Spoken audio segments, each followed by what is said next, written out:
Hey guys, this is Isaac Gutierrez and I'm here with Sidney Gish. Sidney, how are you doing today? I'm good, how are you? If they made a human-sized fish tube, would you go through it? You have no idea. I was in the car today dying about the fish tube. There was a new video today where like they dropped fish out of a plane into the water.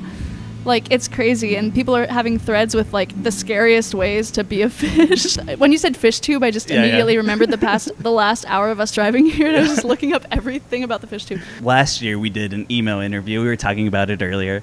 And in that email interview, I asked you to cyberbully my friend Taylor. You said Taylor needs to log off, and then you added a sad face. Oh, but I'm Taylor's sorry. here in person right now. You're behind Taylor? the camera. I'm so sorry. You're logged back on right now. I want you to bully him in person. So, Taylor, I lied. You're logged back off. Can I get your opinion on a business idea that I have? Yeah. And it's like Uber, but for jets.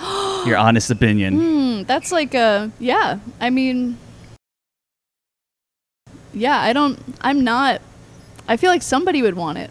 So what is this? You have a plane pick you up from somewhere more specific? My plan is you walk out, you take an Uber to your Uber jet. Oh. And then you go, I don't know. The Uber jet, I want it to drop me into the Uber boat, and then I'll have a boat.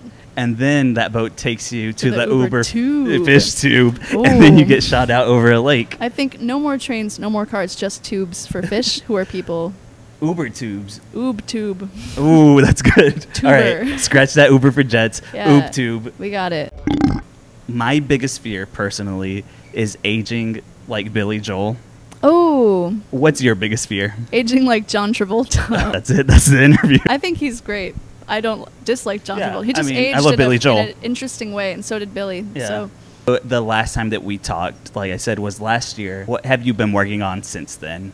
Really just like touring a lot, and going to school also, and yeah, mainly just like trying to learn how to do like new skills, not really focusing on releasing new music for right now, but just kind of like, what do I have to do on the next tour that's coming up that I already booked that I have to play, and then playing that, and then being like, what's after that, and what's after that, and trying to be in school at the same time. And it's been really cool, and I've learned a lot of things, but yeah. How hard is that to like balance school and like also having a music career and touring? Like, it's been fun. I didn't like I agreed to do too many things than I could actually do. So like I like definitely like couldn't apply myself to either of them to the extent that I wanted to, which was like whatever. We all got to learn, so I'm just kind of thinking like how I can like not agree to do everything at the same time and then have to do it and be like, wait, I can't do all of this at the same time. You recently released a single with Cavetown. I did. We did a split EP, so it was one of his singles and one of my singles. And you did a cover of Somebody's Baby. Yep. What made you choose that song? I think it's a great song. There's like there's an extremely like YouTube algorithm-y like Fast Times at Ridgemont High compilation chopped up fan edit video because it was on the soundtrack of it, but it has like a bunch of views and everybody in the comments like, oh my god, like the 80s aesthetic, and I was like, oh my god. And so like when listening to the song, it definitely like amped up my enjoyment of the song, like having seen that video. And I just think it's a great hook, great parts all around, like Jackson Browne, great hooks. So I was like, I'm gonna cover it, make a version of it. And also because I really wanted to do the split with Cavetown, but I didn't really have any songs I had written that I wanted to record and put out as singles. And so whenever I put out a song on its own, I like it to be like a cover, because then I get to reimagine another song and like not have it be like, here's the new song that I've written. What are the advantages, I guess, of like doing the entire process or the creative process by yourself, from like writing to recording and mixing? I think like if I'm working alone, then the benefits are like I can just kind of, especially if I'm like unsure of what I'm doing or unsure of myself, then I can just wait for as long as I feel like, and nobody is upset with me because I didn't make promises that I can't follow up on unless they're to myself. It's like I'm not anti-collaboration, it's just I'm very unsure of like literally all of my skills, and so I'm just kind of like, whenever it's done, I'll just put it out, and then like that's what I'll worry about for now.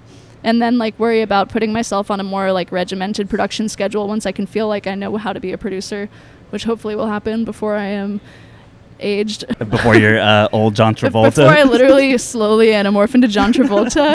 If I'm collaborating with somebody and they want my vocals, like, what am I giving them? Like a good vocal performance, then I have to like worry about that. And like if I make something that's just for myself, then nobody can be like, hey, your production's bad. And even if it is bad and they're right, then I can be like, so what's the worst that can happen? Like, who's disappointed with me? You, because you wasted your time listening to my song, instead of like a producer who's mad that my vocals are bad on like his track or something. Like, so there's just no pressure from anybody else of any expectation of quality, so I don't have to worry about like whether or not I'm good enough, because like even if I'm totally bad and I suck by myself, the worst that can happen is somebody's mad they looked at me and experienced my art, and then that's their fault because they did it. Yeah. So like it's just stress free, and that's not a perspective I want to carry with me to the grave, but definitely in a time where I'm extremely unsure of what I'm doing, it's like a way I'm gonna be for the next couple, at least weeks or months or something.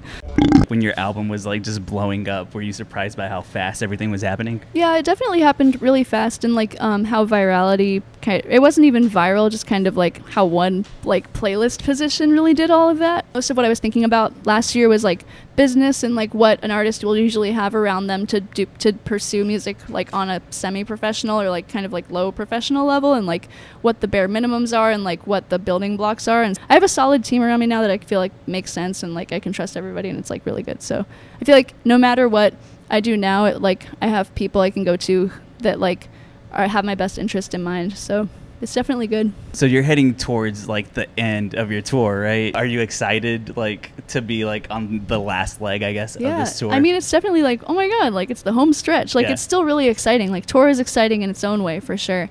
But it's definitely a different work process than like writing and recording, which is mainly what I like have done for longer. But I feel like I've learned a lot about touring in the past year of touring. So I'm definitely just kind of like, hell yeah, man, we're like on the road, we're doing it. Like, it's great. Turnout has been awesome. I'm like blown away by like people who come out, and like just it's been a positive time. So it's been a good summer for sure. I think for me, like knowing when a project, or like for you maybe a song, like how do you know when it's ready to like be shared with the world? I'm not too sure. I think a lot of it depends on you know, the circumstances surrounding its release, and also like the audience who's going to receive that release. I feel like I've been gradually getting like more and more extremely convoluted about everything I've released, because I know more people are waiting for me to put stuff out, and so I just don't want to be like so weird about it that it becomes totally joyless and I never put anything out ever again. And when I do, it's like so extremely overly quantized and like robot that it's like bad. Just trying to figure out how to be like I don't know, like does this spark joy for me, or I don't know, like does it feel like the right thing to do at the time? Like kind of just using your best instincts. And I feel like whenever I actually put anything out, it's like a lot less bad afterward, going back and looking at what I put out, than when I'm about to put it out like, yo, is this like bad? And sometimes it will be, but it literally means nothing, because art can't harm anybody most of the time. That's totally fake. Do not quote me on that. But like, on that. If your song is just not spreading a harmful message, if it's just like objectively bad, the only people who are going to be hurt by that song's existence are like people who listen to it, and then they heard like what, bad drums. That's fine. Like no, so it's not a big deal. So like, if this interview isn't perfect, who cares? It doesn't matter. It doesn't matter. It literally doesn't. Wait, on a scale from 1 to 10, what would you rate this interview? I'd say like a solid. It's a pretty good interview, because this has been a good interview because we're having a conversation, which is good. There have been interviews where like people just recite facts about my life to me, and I agree with them because they found them already. Yeah. And to that, I don't know how to be in that situation without being self-conscious to the degree where I feel like I'm being a mean person. But we're just having a conversation in a freaking bar that's next to the venue. This is normal. Is this the best interview that you've done? Yes. Hey guys, I'm better than you. Just know that. All right.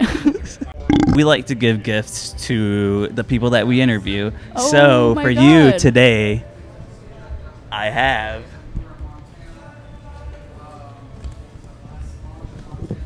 these Burger King coupons Hey, while you're in town. We ate an Impossible Whopper a few days ago. Really? It's really good. It really is a good sandwich. We it's took good a for few out vegans. because we love their chicken fries. That's good, because I am traveling with a vegetarian right now, and we love the Impossible Whopper. There's no meat, but it is a burger. It's really good. Well, here you go. Thank this is your you. gift. Thank It's on you us. Enjoy. Thank you so much. Enjoy while you're in town. No, Feel free to- this is fantastic news for every gas station. Feel free to spin that any way you I'm want. spinning this in all directions. This is the very last thing. This is so cute. So I know that Besides being a very talented musician and songwriter, something that you would like to do in the future is be an illustrator, make your own I book. want to be a cartoonist, and like, oh my god, So this is so fucking sick. I was writing out a paper today. You'll actually see during the show, I was writing a lyric sheet for my surprise cover for Texas. This is a brilliant gift. Thank you for this. Well, you can only have one piece of paper. The rest is mine. Thanks.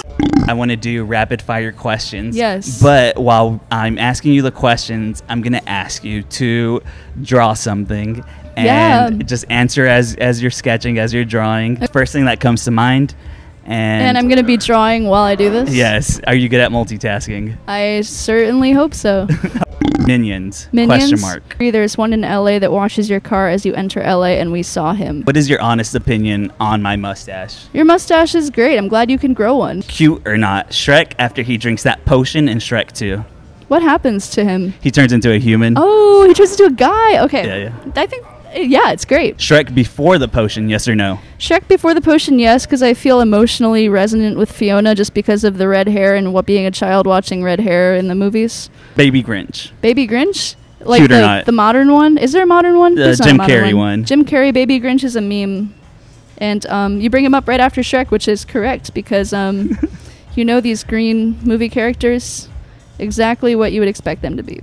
Green man. What movie has the best soundtrack? The Parent Trap. Ooh. I am ready for this. Pretty much any Lindsay Lohan movie. Freaky Friday is also incredible, I would have to say. What about Herbie Fully Loaded? Herbie Fully Loaded, that's really niche. What songs do they even play in Herbie? I don't remember. I've never watched it. I haven't either, but I saw a lot of ads for it because it came out when I was a kid. Which U.S. president do you think you could beat up in a fist fight?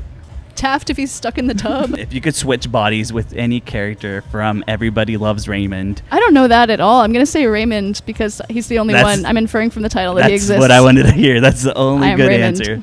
Raymond. Yes. Ray Romano, if you're watching this. Ray Romano. We love you. That's who he is. So there's a Minion. There's vaguely you with the mustache. There's Let's Go Girls. There's Shrek as a blob and Baby Grinch, kind of. I don't know what a conspiracy theory is. And two Lindsay Lohans, arm in arm.